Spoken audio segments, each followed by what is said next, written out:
Our viewers, wherever you're watching us all over the world, welcome to this special edition of Bakwetu TV. My guest is Honorable Mabeta. This program is one of those programs that happens every Wednesday at 9:30 Zambian time, where we talk about issues happening in parliament, in constituencies, and also other issues happening in our country, Zambia. Honorable Mabeta, welcome to Bakwetu TV this evening. Many thanks for Patrick. I think it's always a pleasure to be here. Sorry, last week I couldn't make it because of the commitment I had.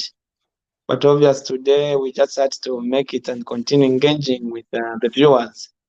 Allow me to say good evening to all our viewers this evening. Thank you for taking time off your precious time to be with us. We really appreciate the time you spend with us. Our viewers, as you know, start sharing this program on WhatsApp, YouTube, because we're going to talk about a number of important issues happening in our country, and it will be good for you to listen to Honorable Mabeta, and also start sending those stars, and also subscribe to Bakwetu TV, because that's what makes us to bring these programs to you. Honorable Mabeta, welcome back once again.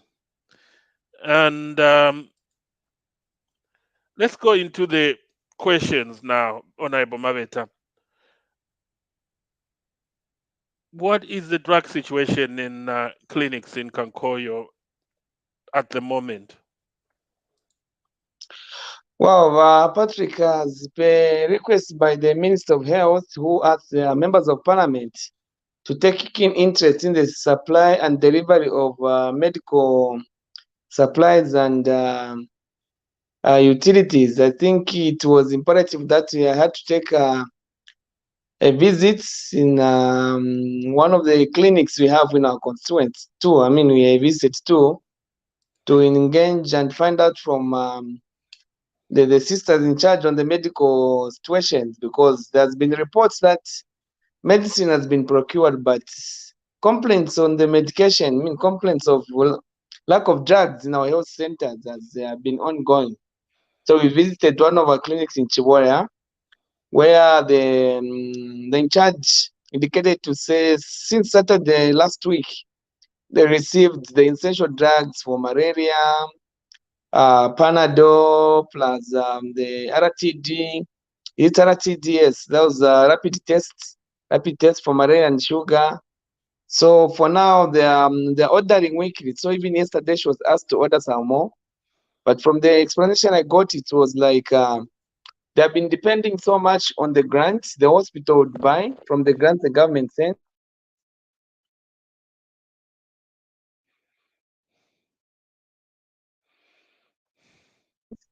Then they start what center. Are you able to get me? Yes, yeah, you froze for a few seconds, but you're okay. No, sorry, I got a call. So they No start problem. rationing to rationing to different health centers.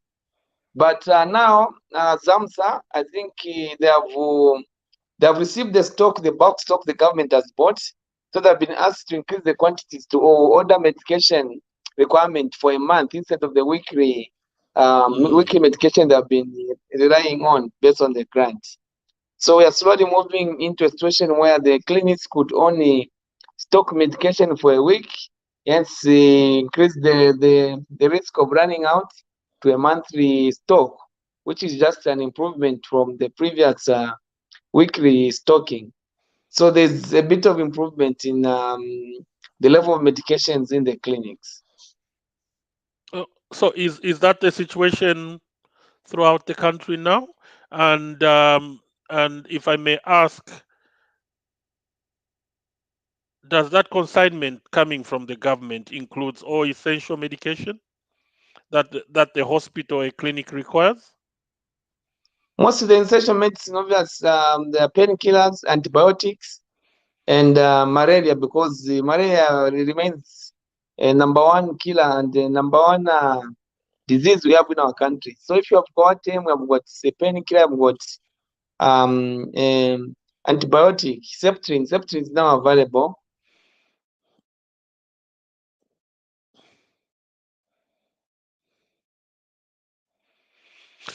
Yeah, sorry, our viewer. Plus some should.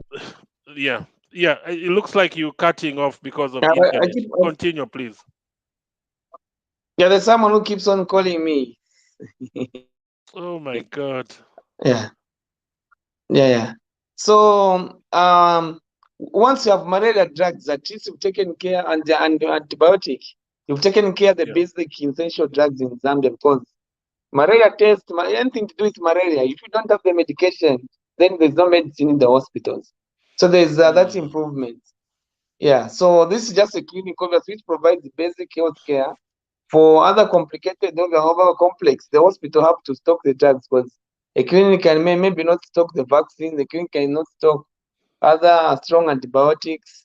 So the hospitals, we intend to visit one of the hospitals should sometime later next week, so that we can also understand the medical supplies. Then also engage to find out on the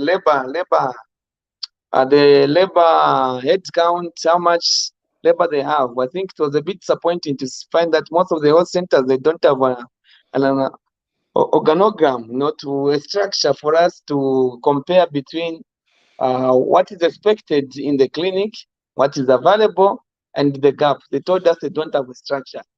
So we're going to engage the district health human resource to ensure that we encourage them for each health center should have a structure which any person could refer to whenever we want to do an audit on staffing levels. Then I also found out to say, on average, the clinics we visited, they had 6 staffs, permanent staffs, but they had 18, 19, 20 staff on, I can say, voluntary basis. Those who are done with attachment of volunteers. So out of 26 staff, 20 are volunteers. This is just a sign to say those who want to cross over from being volunteers to being permanent, they are more than what is available or what is existing in the institutions. So this was just a sign to say the demand for labor, I mean qualified personnel in the healthcare is so huge that what is available is a quarter of what is, those who are permanent, they're just a fraction of those who are looking to be employed in the health sector. Yeah, that was excellent by Honorable Mabeta. But there was an issue that I wanted to discuss with you at the end, but you've touched it a bit, and I think I would go straight to that issue.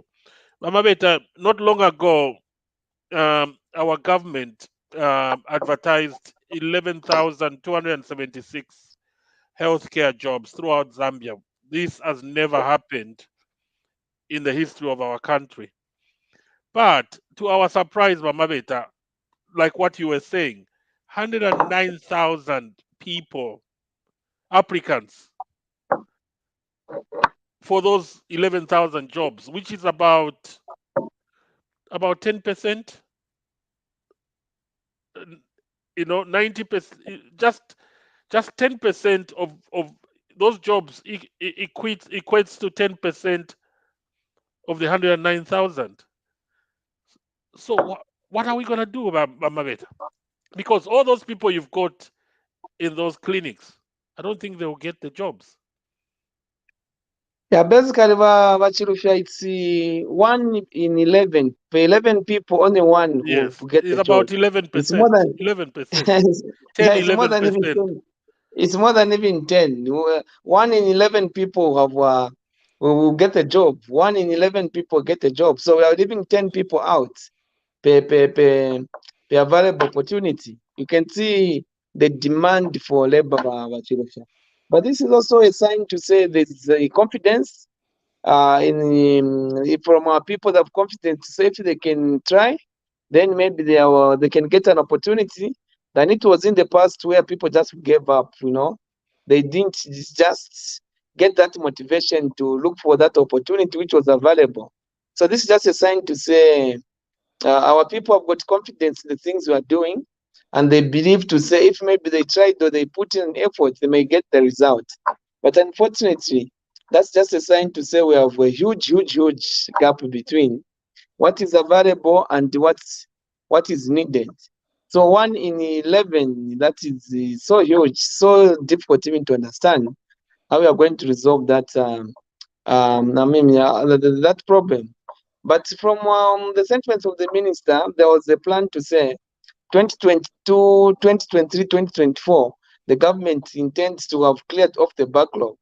But with this revelation, it shows that the backlog is more than what we anticipated, because from the figures we had anyway. This advert also, remember that the other jobs which are non-health practicing. We have drivers, we have cleaners, we have different security. So this may not really give us the true reflection of how many of the 109 are health practitioners. So you might find that maybe this huge number is coming from unskilled labor, which is always, when you look at the pyramid, that skilled labor gets the largest chunk of it. So as the report is done, obviously we'll be able to filter and see how many are really health professionals, how many are in these drivers, how many are guards, how many are cleaners. It will be able to tell us. But this is just an indication to say we have a huge demand for labor which is not available to be given. So employment creation remains a challenge which we have to, the biggest elephant we have in this country. If you don't create jobs, Chilufya, then we become irrelevant because we have a lot of people looking for jobs. That's just an indication that we have a lot of people looking for jobs. Now, the issue of Mabeta, obviously hospitals, they're not just hospitals where people can go get treated. Obviously we require quality service delivery. But in a situation where we've got so many volunteers, and not only that, I've heard stories about some of the volunteer nurses, qualified nurses. They've been volunteering for years, and they're not paid anything, not even a small allowance, not even transport allowance, not even food allowance. Because in countries like the UK, we do have volunteers also, but you know what they do? They pay them transport expenses, even allowances for food. So what do you think? Don't you think the government needs to do that just to keep those nurses who are not employed, or health practitioners who are not employed but working as volunteers, just to be motivated? What do you think about Yeah, that? yeah, I think there was that payment for 1,500 kwacha in the past. There was But there's those nothing now. recruiting. There's nothing. There's never been Yeah, anything. for now there hasn't been anything because it wasn't budgeted for. The government budgeted to recruit people on permanent basis. So there wasn't anything, any allowance in the budget. But if I think what messes up any government in Africa, more especially in Africa, it's very hard to stick to your budget. Because when you do the budget, you have got income flows, you have got the expenses. It's the pressure on the expenses which just messes up everything. If you can't control your expenditure, Chilufya, you're likely to mess up on inflation. Inflation is just getting high. Your exchange rate is going to be weak. When inflation rate goes up, interest rates also goes high. When interest rates goes up, investor confidence drops. When investor confidence drops, the cost of doing business also becomes high. So you end up having an economy which starts going into negative, like this, what we've been expressing in Zambia the past 3 years. We've been at our GDP. In fact, from 2011, when our GDP was 7, it has been dropping. It has been dropping up to negative 3. Is it 2.6? Negative 3 last year, Yeah, 2019, 2020, yeah. because of We're in essence in a recession. Yeah, you're yes, correct. because of uncontrolled expenditures, Mm, doing things without sticking to the budgets. Look at our budget overrun. The 2021 budget was about 1.3 billion, but we ended mm, up spending 147 billion. When you look at what was budgeted in the road sector, feed the roads, it was only mm. 1.4 billion, but the government, we ended up having 12 billion claims of roads done but not paid for. When you go in the medication also, there's a bill for 2.4 billion. There's credit, there are debts all over fuel because it was expense without sticking to budget allocations. So if you're going to move into where we are coming from, obviously we're not going to make any difference. So as a government, we have to ensure that we stick to budget allocation and budget expenditure so that we get the desired result. When you control your budget, especially on the expense part, income is difficult to control because you're only collecting what is available. But the demand, the needs are always more than what you earn. So if we go into populist expenses, these eat up the economy. It's a cancer. It sucks the economy and the economy collapses. Yeah, but Mabeta, you're right. The last 10 years or 7 years was a disaster. There Yeah. was no physical discipline. And in any government, when there's no physical discipline, coupled with no monetary discipline, this is a disaster now we've got now. I was so surprised when that article came out of the 109,000 people applying for jobs. The first social media to put it on their page was the PF. And then I asked one of the PF guys, so you see the mess you caused. These 909,000 people would have been employed in the last 10 years. If you Yeah. guys managed the economy properly, there was no discipline at all. So well done to this government, and I pray that most of these people will be employed in the next 5 or 10 years. Yeah. But then, Mama Beta, there's one small question I wanted to ask you. There's been talks about, about this, drugs being stolen from hospitals by pharmacists or hospital workers, and they end up in chemists next door. Now that we're receiving the drugs into the clinics that you went to inspect, did you discuss with them the controls of those drugs? Because we don't want a situation whereby this government has already procured the drugs. We know that, and the drugs will arrive, and the next thing they'll start stealing the drugs, especially the I'm told antibiotics are the ones that are stolen a lot. So are there controls in those hospitals that those drugs, when they arrive there, they will be given to the Zambian people and they won't be stolen and sold to the chemist nearby? Yeah, I think even the president yesterday, when he was in Kasama, spoke about theft. Theft remains the biggest challenge this country we have to deal with, especially in terms of drugs. From what I saw, there's no computerized system to be able to detect the stocks. Everything is manual. So it's easy for someone to say, today I issued 10 cases of Panadol and pocket that Panadol. How do you verify? The guards which are found at these health centers, they report to the nurses. So the guard cannot have the courage to search or tell the nurse to say, let me see what is in the bag, or search them before they leave. So they just simply pack those drugs in the handbags and they walk away from them. So the only way we can stop this is for us Zambians to become patriotic and own the resources of the country.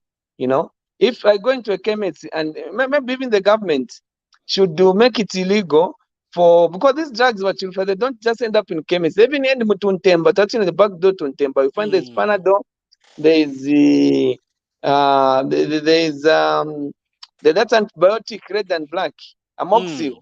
Amoxil is Amoxil found you remember I told you it's the most wanted one. yeah, the amoxil is found pakan timber. Mm, So I think it should become illegal for certain businesses to stock these drugs, so that if it's found that there's certain illegal drug, they have to be to be. I mean, the law has to apply so that people stop stocking this. Then with the Zambians, if I find the net selling drugs in a chemist, obviously I need to report to the police. That nurse need to declare where they got the source of the medication, because for you to buy and sell any medication, you need to have a certificate or a practicing license from ZAMSA. So if someone is selling drugs and they don't have the license, then it means that's an indication that they are stealing. So as long as Zambians don't get involved in citizen arrest, we will always be hit by these drugs, because these drugs, they end up being sold to being traded for business. We have a challenge on theft, Chilufya, a huge challenge. You're right, Honorable Mabeta. You remember at one time Zambian antiretroviral drugs found themselves in Zimbabwe. You- Exactly. Imagine. So, but Mabeta, if you've noticed, one-on-one with Dr. Kasonso, that's one of the programs I co-host with Dr. Kasonso. We've started a topic on how can we find solutions to healthcare, to find healthcare solutions using blockchain technology. So we had a Dr. Kajila, who is based in Canada, on Monday, and he talked about the importance of digital healthcare from a practitioner perspective. So I invite you on Friday. We've got a guest, a Zambian guy. You must know about him. His name is Sydney Angoma. Is a systems engineer. He will be talking about how that blockchain um, um, um, technology solution can be implemented in our healthcare. And it's based in Lusaka. And the solutions are in Zambia, not everywhere, anywhere else. We can do it because once we've done that, Bamaveta, it's expensive, but the benefits are high. And then the money the government will save. Not only money, the shame. Because if drugs are stolen in the hospital, the PF will be attacking us that they are the same with us. They don't put they don't put drugs in the hospital, and yet drugs are stolen by the staff in the hospital. So I think we need to, because Mama Beta, we've been talking about this for so long. I remember when Sata was Minister of Health, he was visiting hospitals, complaining about staff not being there, medicine stolen. For how long are we going to continue doing that? Because even Mama Beta, even staff not being in the hospital, if we were using tags, electronic tags, to get into the hospital, people will be caught because they have to log in, log out. Whenever they get out of the hospital, they have to log in, log out. Yeah, so let's move on, Bamabeta, but that's good. Um, Bamabeta, one of the things you talked about, you live in Mufurila, and our president has been talking about um, opening up DRC so that we do business with the DRC. We shouldn't call them Bakaboke, or we shouldn't call them smugglers, but we should call them business partners. So, but your your your assessment, what are the opportunities and risks at the Kasumbalesa border market? Wow, Chilufya, for sure, if you have to open up this economy and start creating value in it, increase our GDP, obviously, which will eventually create some job opportunities. We need to start taking advantage of Zambia being a land-linked country, We need to take advantage of the opportunities in our neighboring countries. I think our neighboring countries, being Botswana, Angola, and Congo, they are doing economically far better than us. I think they got a formula better than what we had. Even in Tanzania, when you look at the infrastructure, they are in a better space than we are. So we need the Zambian to start now tapping in those markets and find a way to export. When I went to Congo on Saturday, to Kasumbalesa, I found 2,000 trucks. 2,000 trucks packed over a length of, I can say, 70 kilometers. I was looking at the report from the minister. The Congo Kasumbalesa border process about 1,700 trucks a day crossing into Congo, coming from these different countries. So we need first to understand, what does Congo really buying? Where are they getting what they are buying? How can we take our advantage of the opportunity? But however, what I found out from that border, Chilufya, is that Congo is more of traders than producers. So they have put up a system where they have ensured to say you cannot do business without them being involved. You cannot do business without the middlemen. They are basically middlemen. They survive on middlemen. When you go to Kasumbalesa with the box of tomato, they'll tell you how much is a box of tomato. It's 170 kwacha. Okay. For us, give us time, we'll come and give you 170. How much they're going to sell that box of tomato, you won't know. Who they're going to sell it, you won't know. When they're going to sell it, you don't know. Sometimes they even make you desperate. They wait for the day to start getting a bit late so that to start factoring the cost of accommodation, to sleep over. So become desperate and that's reducing the price. So the Black Mountain, the system in the Congo has been designed in a way that they want to make the business a not black mountain, sorry, a black market. They want to make the business black market so that it can favor the middlemen. If you formalize the business, then you immediately cut off the middlemen, and those middlemen they don't have, they'll end up not having a way to earn a living. Even the protests we had, I mean, we've been having at the border, which has to be dealt by SADC. To go into Congo, they'll charge you $30 to do SADC. I mean, a COVID test. Coming back from Congo, they'll charge you another $30. So they charge you both for going into and coming out. Instead of that, maybe Zambia should be the one who's supposed to charge those drivers or passengers who are coming from Congo entering Zambia. But in Congo, they'll charge you for going in and they'll charge you for going out of the country to do the COVID test, $30, which is so expensive. So they survive basically on being middlemen. So if you design a system which is going to cut off the middlemen, the business collapses. So the opportunity is there, but there's huge risk of the market being a black market because it favors them. It favors them a lot for them to continue being the black market. And when you go to on the Zambian side, most of the warehouses, most of the shops, the trade usually basically is owned by the Congolese.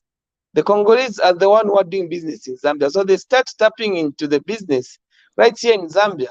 So before you cross over to go into Congo, they've already taken over the trading of any product we have there. So it's a market which is high risk. You know, it remains high risk because it's a black market, so it can easily be swindled any time. That's the challenge you have for that border. Yeah, that was fantastic, Honorable Mhm. Mabeta. I've noticed you've mentioned the Black Mountain so many times, and we're gonna go there.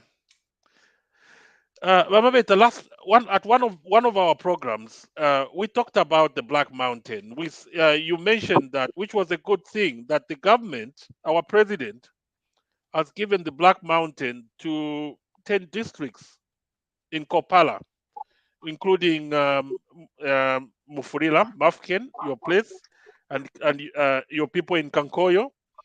But there's been so much confusion, fighting, demonstrations. Uh, Mabeta, is it are the 10 districts benefiting from? My first question is: are these 10 districts benefiting from the Black Mountain?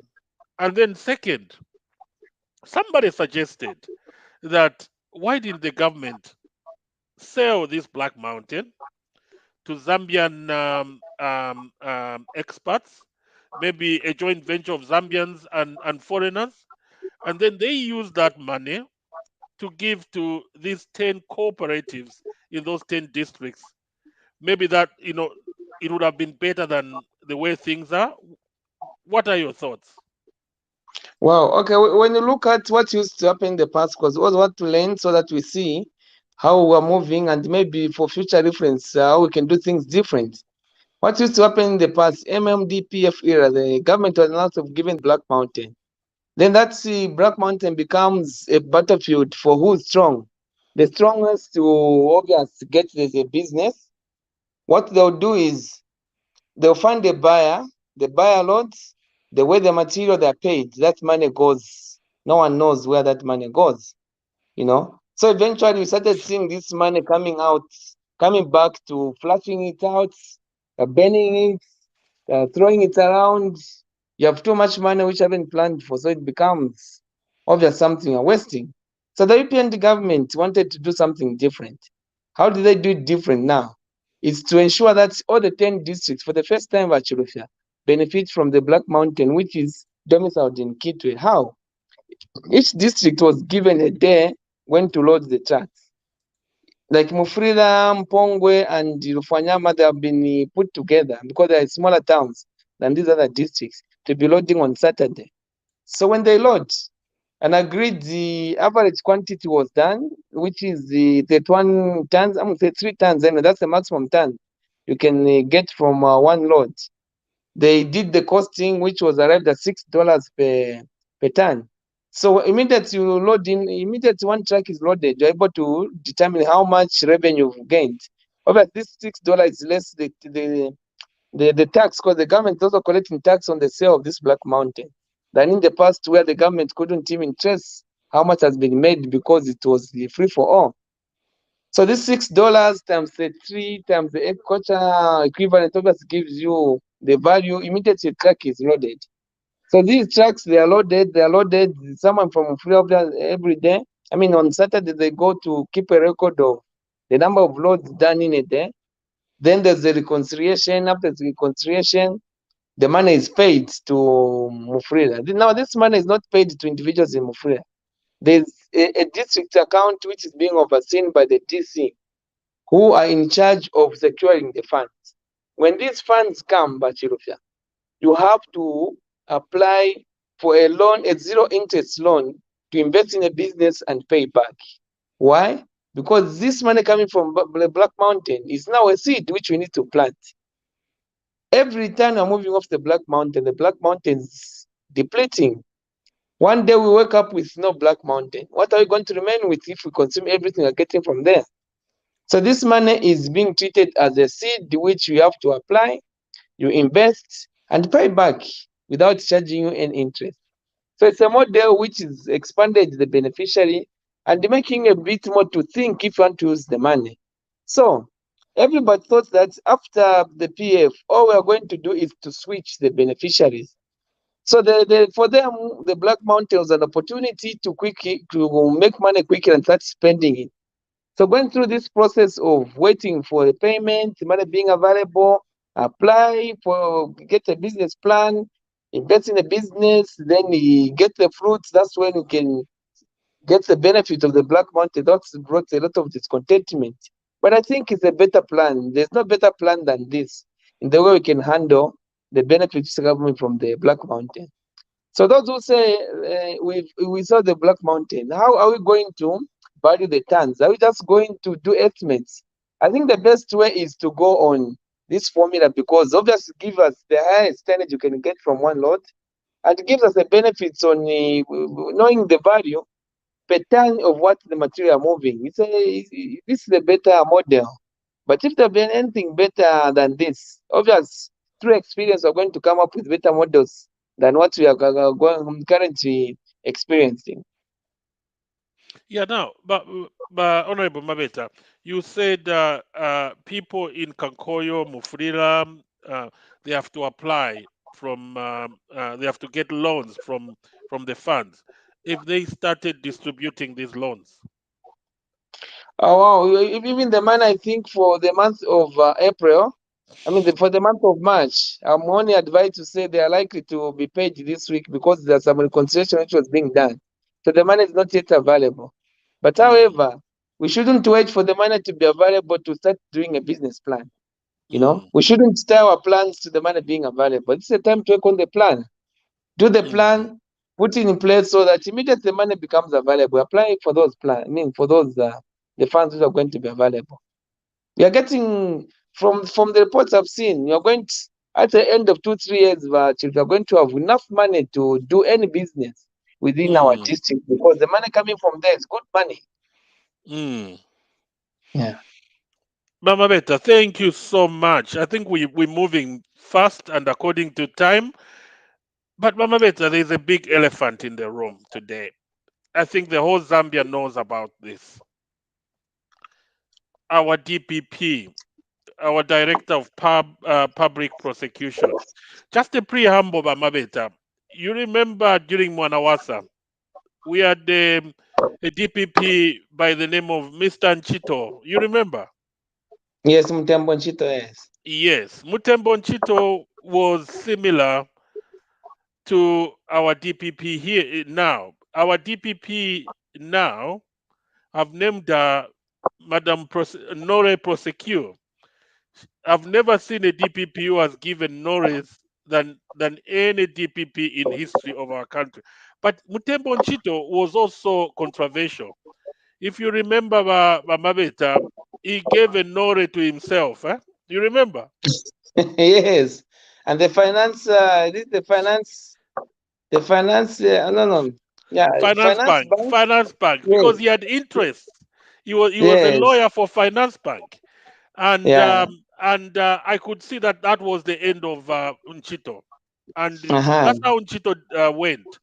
And then we've got a DPP now who issues a NORE on a case that is straightforward. Somebody siphoning the money from a company account into his personal account, because the idea was it was a lot of money. He wanted to gain interest and then take the money back. And then the DPP, the DEC, arrests this person, and then this woman starts challenging the DEC. To me, to me, I've never heard about such a thing. But Mama Beta, is this person, is our DPP, is she fit for that office? Well, but if I think, remember, in the past, there was a case where this outspoken binoculars Nagachinda had Mm, accused the president of meeting judges at the community house to give them directives on some court cases on how you expected them to rule. You know, so that statement, I think it compromised it was an assault on the judiciary. So I went and reported it to the police. He was arrested, taken to court.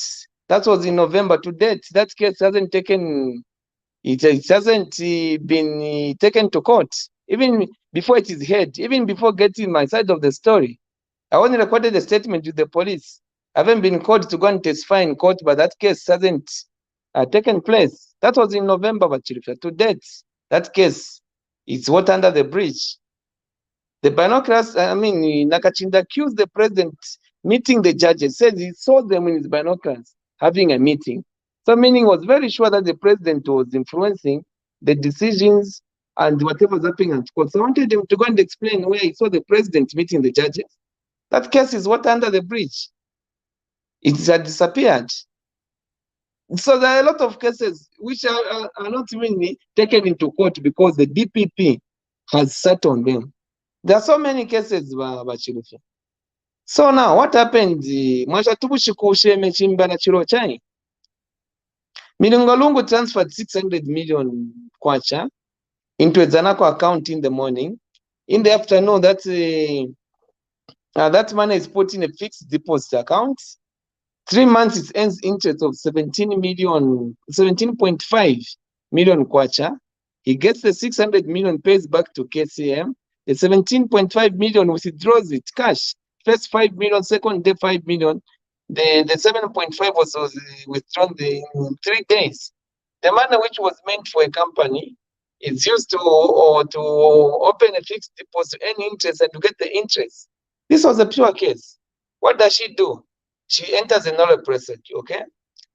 They have also found a lot of properties which the suspects could have come from these transactions, a lot of properties. So they find a block of houses which the suspects are proceed of crime. They arrest Mingorungu on that case of new evidence, not on the old evidence, on the case of new evidence. What do they do? Because the DPP has been talking to the lawyers for Miningolungu. The lawyers for Miningolungu complain. And before verifying or even taking time to understand why Miningolungu has been rearrested, she goes to start threatening DEC to explain what's been arrested, not looking at on what ground has he been arrested. because these are two different cases. There's a case of proceeds of crime and there's a case of theft. Because by taking money from KCM, you invest it, then get away with the interest and pay back the money. That was the purely theft by being that position. Now, DEC arrest Mingolungu on fresh evidence of him having bought properties suspected to be proceeds of crime. The DPP cries foul. So that just shows to say the DPP is compromised. It is the two cases are not the same, but it's all pointing to one person. So the BP exposes what really she has been doing. She has been doing under the carpet because the way life is, but no matter how smart you want to be, no matter how much you want to hide dirty under the carpet, it's just a matter of time it will be exposed. So her real motive and intentions have been exposed on a case which are not related. Yeah, but Mabeta, I'm not a lawyer, I'm not a lawmaker. But from what I understand is the DPP deals with criminal prosecution. But where the matter is a civil matter, because somebody is suspected to have acquired assets or property using dubious money or laundering money, that's a civil matter. They don't have to go to the DPP, you know. And then, but I don't know whether you've heard about it. She compromised herself. The moment she heard the DPP had done that, she wanted to reinstate the case and realist Miringo again. But that was too late. She was caught napping. But Mabeta, there's something going on. I cannot confirm this. This is going on in the media, saying apparently this woman is related to Milingo, and they are very close associates. They are very close friends. So, which brings in a conflict of interest. So, if she knew that they are related or they are friends or what, because that is conflict of interest, then she shouldn't have been involved. She should have declared interest. And if she hasn't, then this woman has to go. And I pray that the investigation wings are probing that conflict of interest, because that's enough evidence, reason to make her go. But my prayer is this woman should resign, or else, already Pilato has has lodged a complaint that she should be disciplined, she should be removed. I think she should go, because this lady is a danger to our democracy, and also a danger to fight for corruption. Because Bamabeta, if you remember, there are two important things this government came into power. One, to fight corruption. The, our government won the election at the backdrop of that. Then the other thing was to improve the economy and create jobs for our youth. So if this woman is blocking one of the most important thing, Zambians removed the PF, which is corruption, then she needs to go. We are hearing rumors that she has resigned, but it's not yet confirmed. What do you think? Oh, but Chilufya, so should we also she's related to Nakachinda, who she has failed to take to court over the defamation of No, accusing no, the president, not Mr. really, Kigame? because there must be a possibility also that because she was appointed by Lungu, maybe Uh-huh. she's nice. Because Mama Beta, I've been wondering why people like on, I don't even want to call him honorable. People like Bowman Lusambo, they so confident. The way they talk, if you see Nakachinda, the way they talk, there must be something. And the fact that they know that there is somebody there as a DPP who is their friend, they can talk like that. Because I've been wondering, why are these people so confident? They've lost the elections, they are criminals, they are kelenkas, but they're still confident. And I think it's that woman, because those Norens, Mabeta, I've never seen those Norens in my life, especially the Lungu one. It's unbelievable. Common sense. Lungu store. And I can tell him on his face, you store the money. let's move on, Mabeta. Mumbwe pakulila ni shpalopwa That's shintilize. a That is point. No, they know what they know what they are talking about. They know. But the day eh. the day we will remove that woman, we'll force her to go because it's us who has yeah. If you don't want her, we'll force her to go. Yeah, You but know? actually, again, I think it's a bit of unfortunate that her being the first female DPP, she had Yes, an opportunity to leave a legacy to represent the that's the female thing. fraternity. You know, she Yes. had a huge opportunity to represent what a woman is made of, how trustworthy a woman, how morally upright. Vachilifaturanda ati mulupanga murefu amupwe lekeni nkashi yenu mwavendoshi because umwana kashingi ngaimanena pachintu they stand for what they believe in. So what we're getting from the DP is such a huge disappointment to the female folks. In Zambia, I've been crying to say, why don't we have a female president? Mm, These are some of the opportunities the female fraternity have failed to utilize to mm, justify why in future we should consider having a female president. Because I've mm, been given opportunities to prove what they can do, but see how she's messing up not only herself, but other females in senior government mm, positions.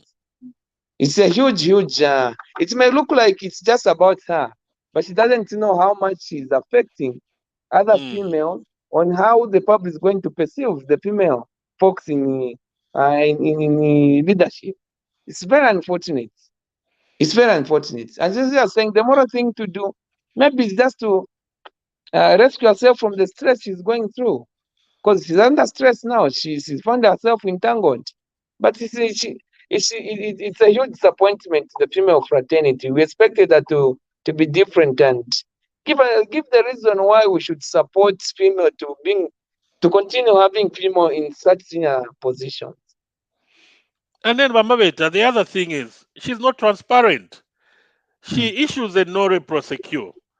Don't you think, Mamabeta, we've got the right as the Zambians to know the reasons why that NORE was issued? Because the only reason she can say that she issued a NORE prosecute, one of the reasons she can say was there was no evidence, or this case is so expensive or difficult to prosecute, and we might lose it. But she has never explained to us, the Zambians, why she issued that NORE. Don't you think we don't have the right to know why, Maveta?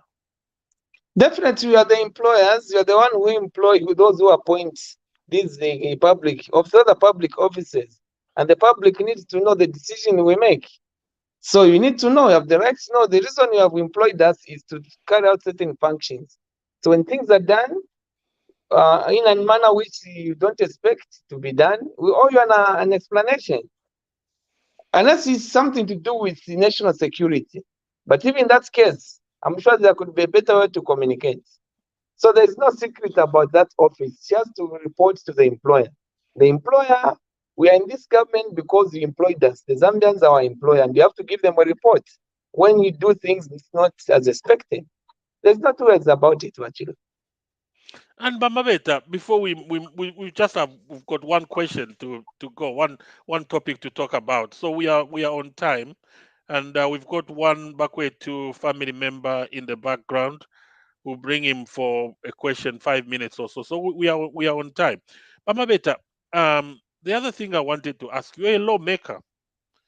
I've just discovered that it's not easy to remove this woman. So going forward, should I think when we constitutional reforms, don't you think we need to reform some of these issues? Because if a judge can be removed, if a director at SEC or a director at FIC or a director at DEC can be removed, how come that woman cannot be removed? Yeah, but if when you look at the American Democracy Institute of Governance, there are certain positions which just goes automatically fall off with the change of government. When Yes, we change government, the those positions, they even not to say should once the government resign. They should changes, just the resign. following day, don't even to resign. Kulonga fino kwambako. Yes. You know, so there are certain positions which just have to be automatic. We shouldn't even go about debating whether the president is going to continue or it's going to change. It should just be surely to say these positions will come with the president. When the president goes, the positions also fall off automatically. That's Yeah, how it's that supposed to be. yeah, it's Mm. true. It's true. And Mm. position like that, she should have gone just immediately. People like head of intelligence, head of if we can remove the police inspector general, then all those should go. But again, Mabeta, I remember you mentioned about women, this lady being an embarrassment to women, but we've got women like Madam Chirwa. I've got so much respect for this woman now who is at deck. When she was at FIC, she tried to have so many people arrested. You know who was blocking it? the The same DPP. the same DPP. So this woman has to go. But then let's move on. Last week we had President Kigame visiting Zambia, and it was so lovely. We watched them in Livingstone and with the animals, and yeah, I was so scared that they were getting closer to the cheetahs and the lions. I was worried for HH. You know, he hasn't even done one term. He hasn't even saved us. But anyway, moving forward. I understand they signed a number of bilateral agreements. Um, what do you think was about that visit? What do you think about that visit? How strategic, how important was that visit to you? Yeah, but if I think you remember in the past there were rumors of the Zambian government funding some. There was accusations funding some rebel leaders in Rwanda, and that's obviously costed us economically because Zambia is the net exporter of sugar to most of these eastern countries. Especially Rwanda, we export about $25 million per annum. So in the last 2 3 years, Zambia has only exported less than $5 million to Rwanda. So obvious with the change of government, they will need to renew the relationship so that this sugar business continue flocking to Rwanda. $25 million actually for exports, but that's a lot of money in an economy which is bleeding like us. So obvious the renewal of this relationship was just to show the confidence to say Rwanda is now okay to deal with Zambia. Cement, much of the cement in Rwanda comes from Zambia. So the eastern market, especially the east market, there's a huge potential. We are talking about Congo and Angola and Botswana. So if you can also add Rwanda, Rwanda seems to be one of the fastest growing economy, a model which is now going into technology, assembling these BMWs.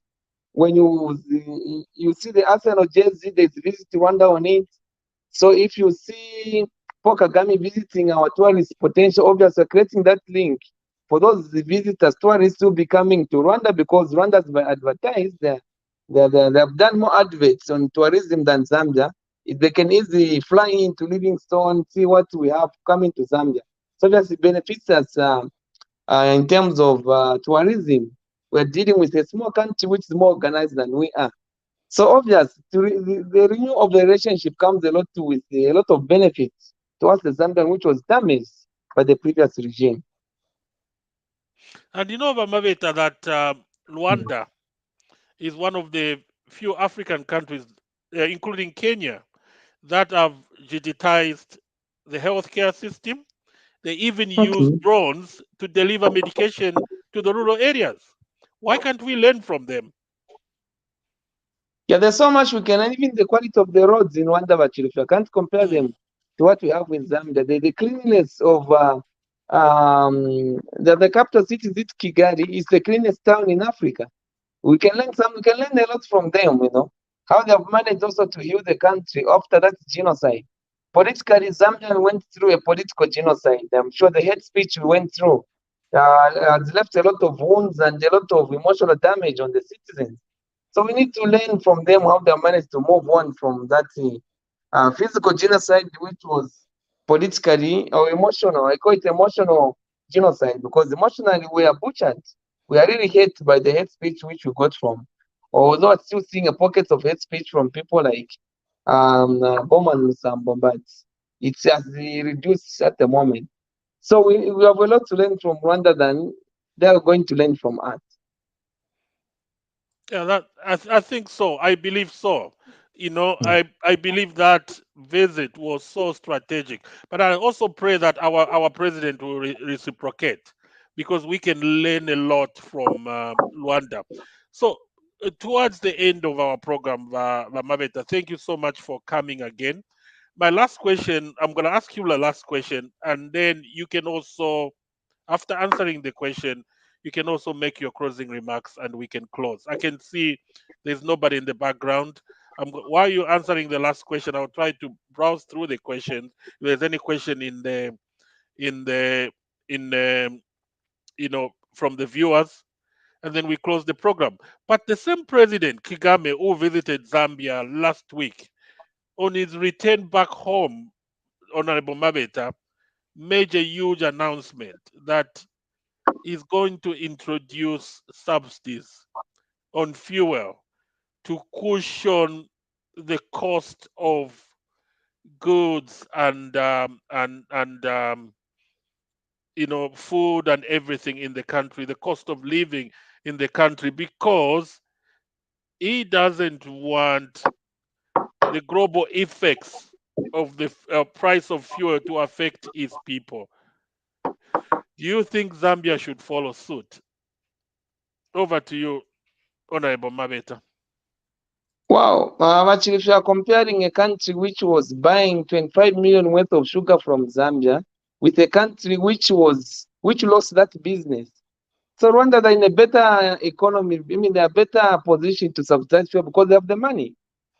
They have the money to subsidize. Here in Zambia, Chilufya, even if you could have the money, we still have a debt of 720 million, although 150 has been paid. We still have a debt which we need to clear before we can think of starting to subsidize. We can't run parallel subsidies. Paying that debt is another form of subsidies because there's money which, I mean, fuel which was delivered, consumed, but not paid for. So by clearing the debt, we are already subsidizing the fuel sector because we are paying a debt. Zambians were buying fuel cash on filling station. I've never heard of a Zambian who has bought fuel on Congolan filling station, but we ended up accumulating a debt. Meaning we are by the government by the government taking money away from other sectors of economy to pay the debt. That's already subsidizing the fuel. You are subsidizing the fuel because there's the fuel which was a Zambian paid before, but it wasn't paid to the supplier. So that debt, you are subsidizing the already existing fuel. So as Zambia, we have no capacity to pay the debt and subsidize the current price. We need to clear the debt, then look at how much we can now start to reduce the prices. So in Zambia, Chilufya, it's not that we don't want to subsidize the fuel, but you have no capacity because we're still dealing with a debt of fuel which was bought cash at the filling station, but was not paid for to the supplier. I think you've explained it well. You Yeah. know, Rwanda. I know Rwanda is in a much better position. It's Mm. so much discipline there, physical monetary discipline. Inflation is low. They've got money in reserves. But Mama Beta, you look at Botswana. They've got money in reserves, but they still increase the fuel at the pumps, because sometimes the government can make a decision not to do that because they're protecting the future, because those reserves are for the future. But then here we've got noisemakers, the PF. They are saying the government should subsidize, and yet they created so much mess in Congole, everywhere, locally, international.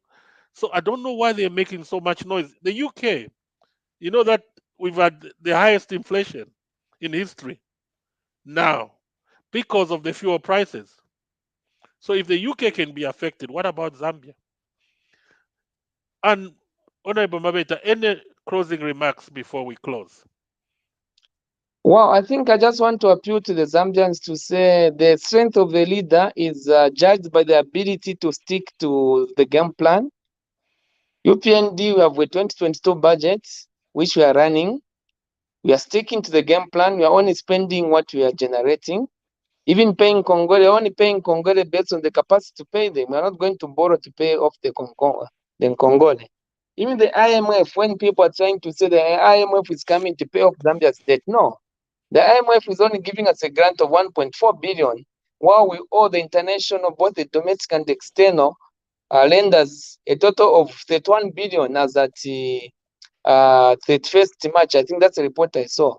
So what the IMF is coming to do mostly is to convince the people we owe money to give us time to settle down, raise money in a growing economy, and generate capacity to pay them.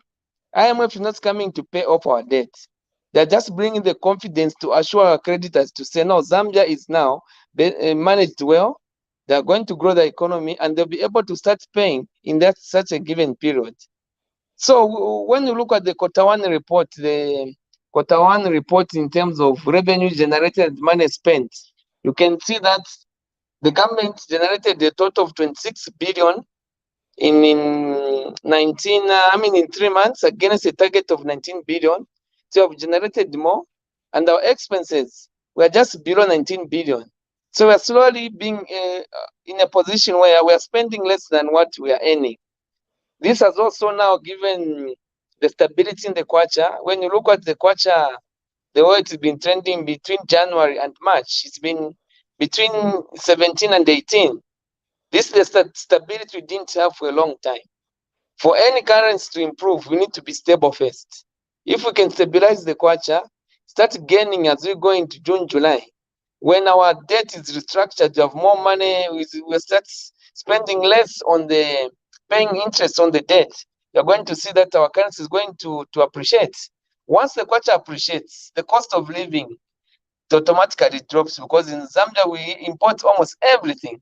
So we're going to need less kwacha to import the same quantities we're importing there. So that will drop the cost of living.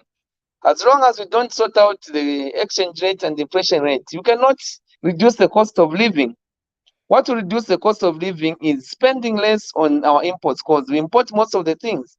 Even the medication we're talking about, import it, even fuel. So if we can work on the exchange rate, this trend continues. We stabilize the kwacha maybe the next 3 months, we go into June. After June, the kwacha gains to maybe 14, 15. Then the cost of living starts dropping automatically, because we are going to spend less to import the same amount of goods, same quantity of goods to be consumed in Zambia. So we're in the right path. It's a little bit shaky, or it's so painful, because the government is not doing the right thing to only spend what we have. You're not going to take a populist decision which will harm us, but what you want is to rebuild. In the rebuild process, there's a lot of sacrifice and prices to be paid. However, we shall overcome soon, because indicators are showing that we're in the right direction. I thank you, right. and we hope to see you next week. You're right, Honorable Mabeta. We need both physical and monetary discipline for us to move forward. But Mabeta, can you accept one question? There's one question somebody has asked. Just Okay, that one that's great. question, and then we can go. Let me Oh just show yes. it. Let me just show it here. Honorable Mabeta, what's the difference in role by local councillor and the white development chairman? Do you know the difference between the two? This is Simata Sianga. Well, a local councillor is basically a politician, like a member of parliament. Then a ward development committee is like a cabinet of a ward. It's like a cabinet of the ward. They have structures to do with social cost transfer, to do with projects.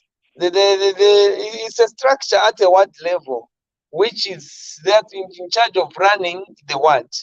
The councillor, their role is to make local and bylaws in the chamber. The running of developments in the ward is supposed to be done by ward development committees.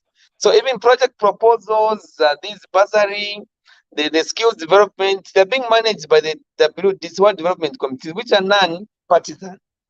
The ward development committees are non-partisan. If you have got someone in the ward development committee who's politically aligned, those people, they don't qualify and they have to be removed. So the ward development committee is like a cabinet for a ward. A councillor is a member of parliament who's just a politician to make laws. laws and policies to be used in execution of government programs. Thank, thank you so much, Honorable Mabeta. I hope Basianga has listened to that, and he now knows the difference between the local councillor and the ward development chairman. But Honorable Mabeta, once more, thank you so much for coming. Our viewers, thank you so much for your viewership. Thank you so much, everybody, Bakwetu family. May the good Lord bless our beloved Zambia. Good night and bye for now.